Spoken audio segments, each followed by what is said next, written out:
Na sasa tunakuja kwenye tuzo ya timu bora ya mwaka ya wanawake, yani klabu.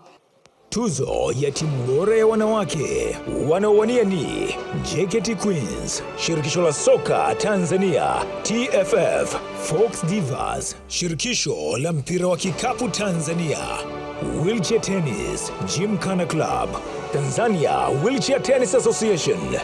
Mshindi ni Mheshimiwa mgeni rasmi, tuzo ya timu bora ya mwaka ya wanawake club inakwenda kwa JKT Queens mpira wa miguu. JKT Queens walikuwa mabingwa wa ligi kuu soka ya wanawake Tanzania na kufuzu kushiriki mashindano ya Sekafa.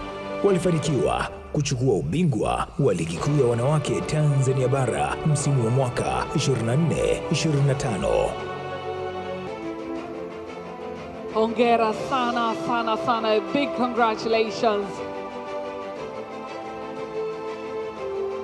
Thank you very much. Makofi tena tafadhali.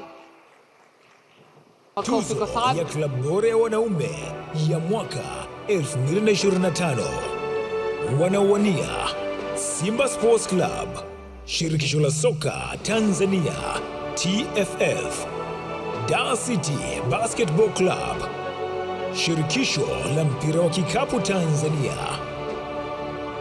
Mshindi ni na mshindi ni Simba Sports Club. Simba Sports Club. Ehe. Walifanikiwa kuingia fainali ya kombe la shirikisho Afrika msimu wa 24-25.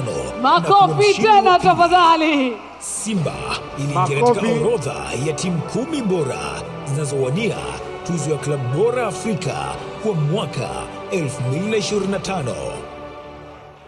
Haya, hizi tuzo zitampendeza sana mshabiki wa Simba, Mheshimiwa Waziri Mkuu. Ehe. Hebu angalieni Waziri Mkuu anapopiga makofi. Pigani makofi. Hongera kwa wekundu wa Msimbazi. Wana Simba. Congratulations to Simba Sports Club Hebu rudia tena. for this amazing win. Klabu bora ya wanaume.